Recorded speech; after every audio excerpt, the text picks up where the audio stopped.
Welcome back, everybody, for another deep dive. This time, we're taking a look at life inside prison. Definitely a world that most of us only really know through, movies and headlines and things like that. Right, exactly. Yeah. And to really get into this, you've given me some really incredible sources. We have historical articles about Jackson Prison, Wow. and then firsthand accounts from people who have, actually experienced prison, Right. and then articles that look at the impact of education on people after they're released from prison. Okay. So a pretty wide range to dive into here. Yeah, sounds fascinating. A lot of people have a lot of opinions about this topic, You're sure? but I think it's really important to, make sure that your opinions are based on a real understanding of uh, what prison life is actually like. Yeah. Both the challenges and, maybe some unexpected ways that people find resilience and hope. Right, exactly. Okay, so let's jump in. We have this article about the history of Jackson Prison. And honestly, when I started reading this, I was blown away. I had no idea how much history there is to unpack here. Like Jackson, Michigan and the prison system, they're almost intertwined. The article even talks about how European prison reformers in the 1800s were actually looking to America, specifically to reports coming out of Jackson for inspiration. Really? Yeah. That's an important detail. It makes you realize that the way societies think about punishment and rehabilitation, it's constantly evolving. Yeah. But the path of that evolution isn't always so clear. Right. Yeah, and it makes you wonder what those early reformers would think if they could see the state of the system now, right? Yeah, definitely. One of the stories that really grabbed my attention was about the Jackson robber gang. Back in 1840, 10 convicts managed to break out of a wooden prison. A wooden prison. Can you imagine? Wow.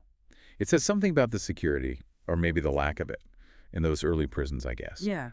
But it also kind of reflects a different societal mindset. Yeah. Imagine a prison made of wood. Yeah. That's crazy. What does that tell us about how people viewed confinement and punishment at the time? It's a great question. It almost seems symbolic, doesn't it? Like they weren't as focused on keeping people completely isolated and controlled as we are today. I wonder if that was intentional, even. Right. And then, of course, these guys terrorized the town of Spring Arbor for 2 years after they escaped. I mean, I can only imagine what that must have been like for the community. Yeah, it raises questions about, the unintended consequences of prison breaks Mm. and, the trauma inflicted not only on individuals, but on entire communities. Right. Like, how do those fears and anxieties end up shaping the way we design and operate prisons today, even? That's a fascinating connection. And speaking of complexities, there's this other story about a woman named Sarah Haviland. Now, she was in prison for poisoning her children, which is, obviously a horrible act. Terrible. But then inside the prison, she becomes this beloved caregiver to the warden's children. Really? It's just crazy how, even within a system that's designed for punishment, you can find these surprising glimpses of humanity. It speaks to the idea that, people are not defined by their worst actions. Yeah. Even within this really confined and controlled environment, there's still this potential for growth, for compassion, even for connection. Yeah. Sarah Haviland's story reminds us to look at the full spectrum of human experience, even in a place like prison. Right. It definitely challenges any easy assumptions we might have about what goes on behind those walls, for sure. Now, there's also the story of John H. Purves. This guy was a Civil War hero, and he became a night keeper at Jackson. He was considered one of the first real prison reformers, and his approach was actually pretty radical for the time. Is that so? In what way? Well, so his journal, which he published in 1882, advocated for both punishments and rewards to incentivize good behavior among prisoners, which was a pretty big departure from the purely punitive approach that was common at the time. Yeah, so he wasn't just about being soft on crime or anything. It sounds more like he was trying to understand what motivates people, even those who had committed crimes. Uh-huh. And he wanted to create a system that encouraged positive change. Yeah, that's really interesting. It seems like an early recognition of the potential for rehabilitation. Right. Like, recognizing that even within a prison, people can still make choices. They can still learn and grow. And to think this was all happening in the 1800s. No. It makes you wonder how much progress we've really made since then. Yeah, definitely. The article also touches on Detroit's notorious Purple Gang and how they had a presence at Jackson. Interesting. Yeah, it's a reminder of, the persistent challenges prisons face, the influence of organized crime, the ways corruption can infiltrate even the most secure environments. It definitely adds another layer of complexity to the picture. Yeah, and then there's the story of State Senator Warren G. Hooper, who was murdered in 1945, right before he was scheduled to testify before a grand jury. And the Attorney General at the time actually put forward this theory that the killer was slipped out of Jackson prison to commit the crime and then slipped back in. Wow, that's chilling. Talk about an alibi. Right. It makes you wonder about the power dynamics at play in a place like that, both then and now. But let's shift gears for a moment. I mean, this historical context is fascinating. For sure. But we also have those firsthand accounts to consider. Those are really what give us a glimpse into the day-to-day reality of life in prison. Yeah, they offer a level of insight that you just can't get from statistics or historical accounts alone. Absolutely. Yeah, it's a pretty stark contrast to those historical anecdotes. Right. And we have Edwin Rubis's account. This is from Truth Out.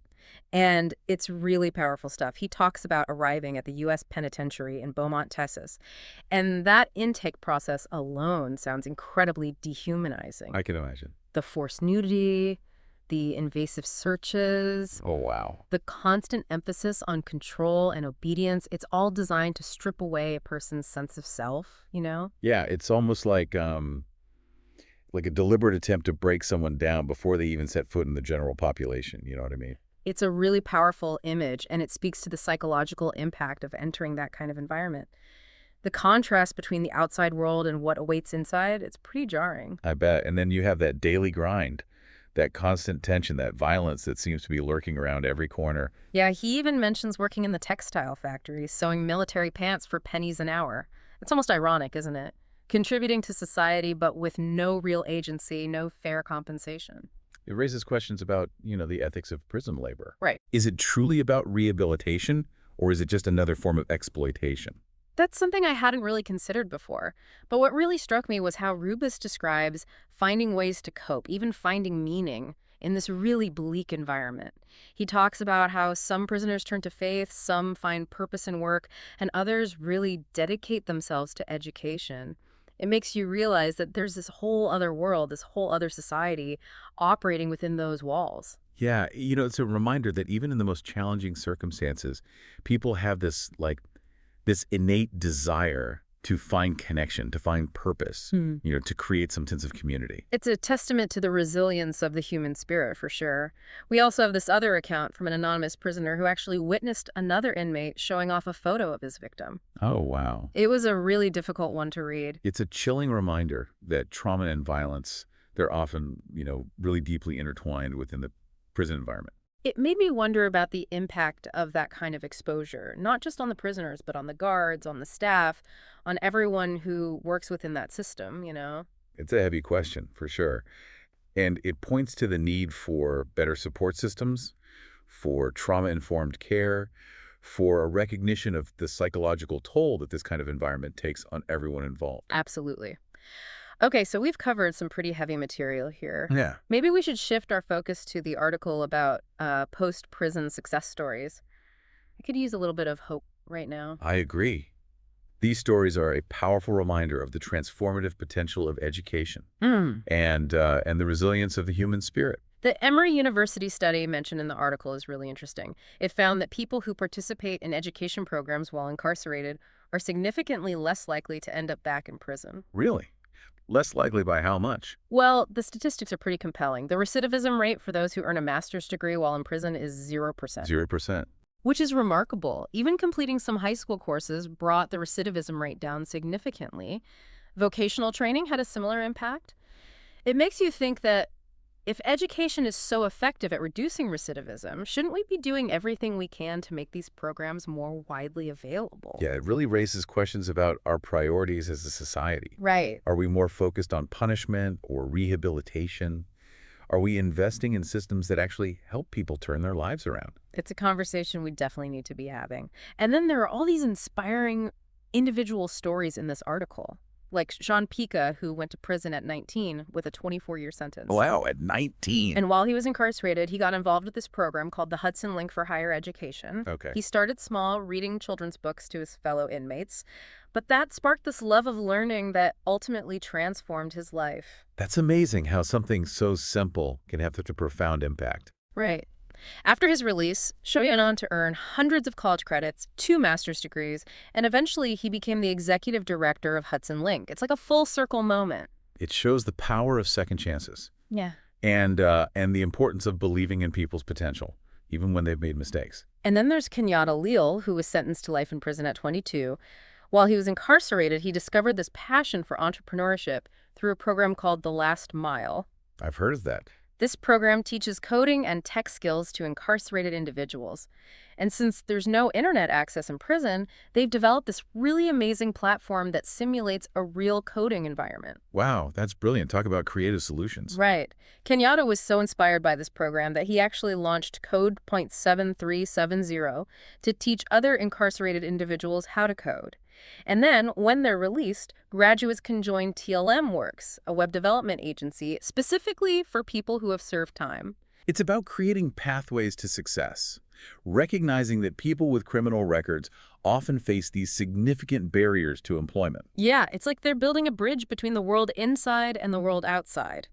We also read about Richard Miles, who spent 15 years in prison for crimes he didn't commit. Oh, wow. His story, unfortunately, is not unique. Right. Wrongful convictions are a serious problem within our criminal justice system. It's a reminder of the human cost of these systemic failures, for sure. But instead of letting that experience crush him, Richard founded Miles of Freedom, an organization that helps people transitioning out of prison find housing, employment, and support. It's about recognizing the challenges people face when they re-enter society and providing the resources they need to rebuild their lives. And then there's Tim Arnold, who had 27 convictions by the time he was 18. But someone gave him a chance and he totally turned his life around. He now runs Law and Life, a nonprofit that employs and teaches job skills to formerly incarcerated young men. Wow, that's incredible. It's a reminder that second chances can be transformative and that investing in people can have this ripple effect throughout communities. Yeah, it's about breaking cycles, isn't it? Giving people the opportunity to create a new narrative for themselves. Oh, sure. We also read about Marilyn Barnes, who struggled with drug addiction and spent years in and out of prison. But through the help of this organization called Root and Rebound, she got her life back on track, earned a master's degree in education, and founded a nonprofit to support other women reentering society. It's really inspiring to see how people can overcome these immense challenges and create this new path for themselves. It challenges that notion that a person's past defines their future. These stories, they show us that change is possible, that redemption is possible. These stories are all so powerful, and they highlight the importance of providing support and resources to people who are re-entering society after incarceration. But we also have to acknowledge that the journey back isn't always easy. There's another account I want to touch on, one about this guy's first day in prison. It's from the Prison Journalism Project, and it's a pretty stark reminder of the violence and fear that often permeate prison life. Yeah, it's a reality check. A reminder that while these success stories offer hope, they don't erase the very real challenges that people face within the prison system. He describes witnessing a stabbing within minutes of arriving and then getting into a fight himself later that day. It's clear that surviving in that kind of environment, it takes a certain level of toughness, even if you're not looking for trouble. Right, it raises questions about the role of the prison environment itself in, perpetuating violence. Like, how can we create safer spaces within prisons, not just for the inmates, but for the staff as well? It's a complex issue, and it's one that we need to address if we're serious about rehabilitation. The writer also talks about the constant paranoia, the feeling of being watched, the lack of privacy. It just sounds emotionally exhausting. It speaks to the psychological toll of living in a state of hypervigilance, always on edge, never feeling truly safe. But what I found interesting was that he ended up forming this close bond with the very person he fought that first day. Oh, wow, really? It highlights the complex social dynamics within prison. Alliances can form in unexpected ways, and sometimes adversity can lead to these surprising connections. That's fascinating. It's a reminder that even within a system that's designed to isolate and control, human connection can still emerge. And those connections can be a lifeline. Okay, so we've explored these historical anecdotes from Jackson Prison. We've delved into the day-to-day reality of prison life through those firsthand accounts, and we've seen how education can be this incredible catalyst for transformation. As we move into the final part of our deep dive, I'm curious to hear your thoughts. What are the key takeaways for you? What are we learning about life inside? It's been really something. We've gone through a lot, haven't we? Those historical stories from Jackson and then those firsthand accounts. So powerful. And then to balance things out a bit, Those incredible stories about people using education and different opportunities to completely turn their lives around. Yeah, it really opens your eyes to what prison is really like, or at least what it can be like. Yeah. We've seen those harsh realities, the violence, the problems within the system that keep those cycles of disadvantage going. Yeah. But we've also seen those moments of hope and resilience and that potential for change. It's complicated. It's not a simple black and white picture. Absolutely. It's really made me question a lot of my assumptions about what prison is like for those inside and those who work there. But it's important to remember that the impact of incarceration, it goes way beyond those prison walls, It does, yeah. We have those historical accounts from Reading Jail in England, Hmm. and they show a really interesting perspective on how imprisonment affects families and communities as a whole. Oh, yeah, I remember those. Those accounts from the children visiting their parents in prison, Yeah. those were tough to read. Imagine the impact on a young child. Seeing their parent in that kind of environment makes you realize how incarceration has this ripple effect. It touches so many people, not just the person who's locked up. One account that really got to me was from that young girl, Annie. Her mother and brother were imprisoned for stealing bread to feed their family. Wow. And she was left to care for her younger siblings, worried that they too would end up behind bars if they couldn't pay their debts. Makes you think about how poverty and desperation lead to these situations. Hmm. And it seems like the system, instead of offering a way out, can actually make things worse. It does. It makes you question what the purpose of punishment really is. Is it rehabilitation, deterrence, or just plain retribution? Those are questions we've been trying to figure out for a long time. And the answers, as we've seen, aren't always clear-cut. Definitely not. We also read that account from Elfric, who was beaten by a guard for asking for a different size uniform. Oh, right, yeah. The brutality in some of these accounts is really hard to stomach. It is. It reminds you of how imbalanced the power is in that environment, Yeah. and the potential for abuse when nobody's really watching. It seems like even with all the changes that have happened over the years, those problems are still there. It's a sobering thought. And then those descriptions of the public executions that happened at Reading Jail. It's hard to believe how, I don't know, nonchalant people were about death and suffering back then. Well, public executions used to be considered normal. Yeah. It was a spectacle. It's crazy. Today, it's all about privacy and due process. Quite a change. But even with all that cruelty, even in those conditions, there were still moments of humanity. Like the story about the prisoner who found peace tending that little garden in the prison. Yeah, it just shows that even in the most confined and controlled places, people can still find ways to find beauty and meaning. It makes you realize that prison can't take away that spark, that hope. So taking everything we've learned in this deep dive, we're left with a really complex view of life inside. It's not just the physical things, the bars and cells. It's about the lives being lived, the challenges, the small victories, the moments of both darkness and light. Absolutely. We've seen how history shapes where we are now, how those personal stories show us the real cost of incarceration, and how education and opportunity can offer a way out, a path to redemption. All of this makes us think critically about the choices we make as a society and how to push for a more just and humane way of doing things. It's certainly given me a lot to think about. And for those of you listening, we really encourage you to explore the source material. We've put links in the show notes for you. This is a conversation that needs to keep going. And we want to hear your thoughts on what you've learned, how it's changed your own views. So to wrap things up, we want to leave you with this. If we believe that everyone has the potential to change, to redeem themselves, what can we do as individuals and as a society to make those second chances a reality? Thanks for joining us on this deep dive.